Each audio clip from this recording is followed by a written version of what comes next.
Rangers have a young stud as well in Wyatt Langford, and you guys got to see him Sunday Night Baseball. First player in the history of Sunday Night Baseball to hit for the cycle. I was pretty stunned by that with how long you guys have been doing that. But what has stood out to you about Wyatt Langford and how special he's been so far lately for the Rangers? Well, the meteoric rise is one thing, and I work with Sean Kelly in that game, and Langford, he called games at the University of Florida, and Langford was there like last year, like a year ago. so how quickly he's gotten there. Now, he had some bumps in the road, some struggles, injuries, but now he looks like he's kind of on time. Like he looks like he's where, he needs to be. And what I was so impressed with him is all the things he can do. He's a great athlete. This is a powerful hitter that hits the ball a long ways, but he also is a guy that has the ability to run with like the best of them. I mean, you talk about speed. This guy has incredible speed. I mean, to be able to, and you have to like put that in your head, like, wow, the home runs this guy can hit, but then the ability to outrun the ball. And take the cycle, for example. He turned a ground out into a single. Mm-hmm. He turned a single into a double, and he turned a double into a triple. That's how he got those hits, and then he hit the ball, into the next county. So, infield single, diving play, guy didn't even throw, Gunnar Henderson. Then he hits the ball kind of in right center. Right fielder gets it, picks it up, just hustles into second. Then he hits one left field wall. Austin Hayes is over there, and he just keeps going. Yeah. So this guy is, a creator, and it's fun to watch, and I think he just has like no limit really to his game.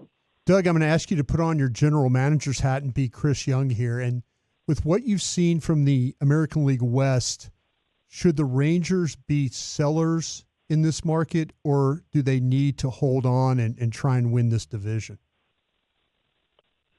I say you hold on. You're world champs. You're world champs. And the Mariners have weaknesses. They can have their offensive struggles.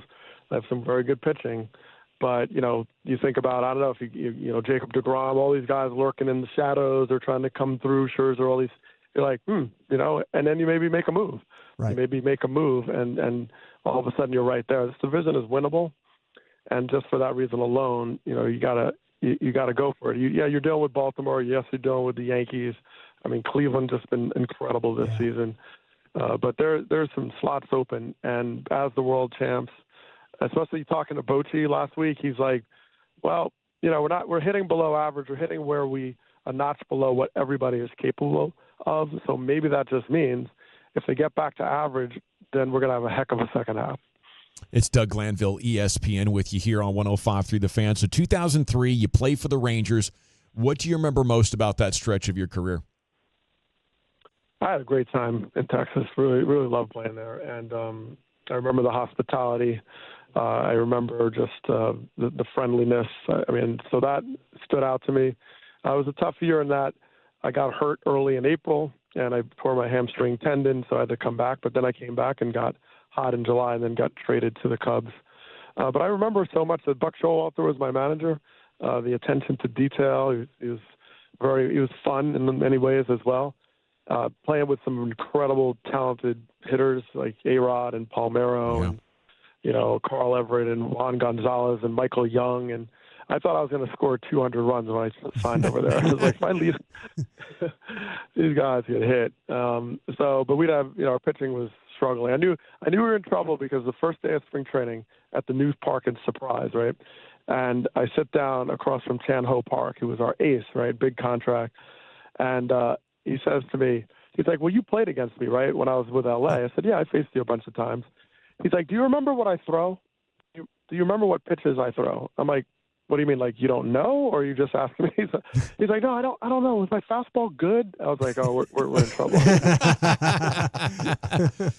Doug, what do you think about DFW, though, as an all-star game host? Yeah, the new ballpark. I mean, newish, it's a great place to watch a game. I mean, I sometimes come in from the back, across from the press box, and it's amazing. I love certainly new and all the features, but the fact that they built it sort of upright, so you're close to the action. No matter where you're sitting, it's steep. It creates a steepness to it, but also creates a closeness to it. So I definitely enjoy that. And and just like seeing the fans and being on the field, and I think there's a good shot to see a lot of home runs, so that's going to be fun for the Derby. Yes, well, speaking of the home run derby, Adolis Garcia is going to compete now his second consecutive year. You think he's got a shot to win this thing? I mean, what are you excited about watching the Derby? Oh, I'm excited because, well, for one, the new rules makes it a little interesting. You have to kind of pace yourself and get a rhythm with your batting practice pitcher. So you need a kind of a strategy because there's a time, but there's also number of swings and pitches and all these things. So there's that. But Garcia definitely has a shot because he's a guy that he loves the stage. He rises to the occasion, and when he gets hot with his power game, he can get going. The thing about Garcia is he's not. You always think of power hitters right away. You think of like fastball hitters, four-seamer guys. He's more of a slider guy. He kind of likes to kind of lean out there and hit the breaking pitches. He has that kind of speed, the way his bat plays through the zone. So I think the key will be his matchup with, I don't know who he's chosen to throw batting practice, but, maybe it's, Beasley or, Will Venable or something. Oh, I thought you called him Will. Yeah, Will, I'm thinking of Max, but Will Venable. So I don't know, but I really like his shot. He's a streaky guy that gets power hot. Yeah, Doug, we were talking about that on the show yesterday. The batting practice pitcher I kind of feel like is the key here. Like if, you got to just keep, feeding that ball into that slot. But who you select, I mean, is got to be key to who wins these things, right? Oh, it's absolutely key. And that sync you get in that rhythm, and then the person you're throwing strikes, throwing it to your zone. Like if I was ever taking home run derby, I'd get a high ball pitcher that threw a four-seamer at the top of the zone. And then that's where I had a power game. That's where I'd be a legit power guy. Anywhere else, though, that was it. But, so I think guys need to know their zone, right, and then have an understanding of the pace, no doubt.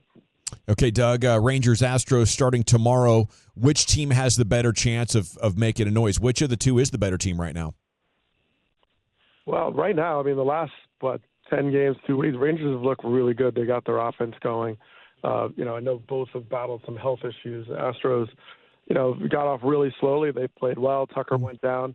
But I like the way the Ranger offense is coming together because it's very much proven last year they can just, beat a team by just swinging the bat with Seager, Simeon at the top of the order, all-stars. They got some really incredible offensive upside. And, I don't know if Josh Young, comes back in the mix. That's a lot of fun. But, wow, they have some really talented players. So I'm kind of looking with Langford getting hot, all that. I see a big upside for the Rangers. A big story for us yesterday was Max Scherzer going on foul territory, saying he was not going to waive his no-trade clause because he believes this team can still win. I wonder your thoughts on Max still having that kind of faith and not wanting to go anywhere. Yeah, I mean, I believe Max 100%. He's seen a lot. He's seen a lot of championship-caliber teams. He likes the culture. Chris Young has built something nice. He's also shown a willingness to make moves, so it's not like he's going to sit there and go, okay, well, we'll just keep riding it out. He's looking for a way for that team to get better, and Max Scherzer knows that that's what he's willing to do. So within that, I think that you have to know that Max Scherzer getting back in the mix is a good thing, and guys getting healthy is even better. So it's going to be fun, and that division is winnable. And all of a sudden, you get in, anything can happen. Thank you so much for your time, Doug. Enjoy the All-Star break and all that. Okay, appreciate it. I'll see you out there. Oh, yes, sir. Yeah, see you there. If you need anything, just let us know. Let's party.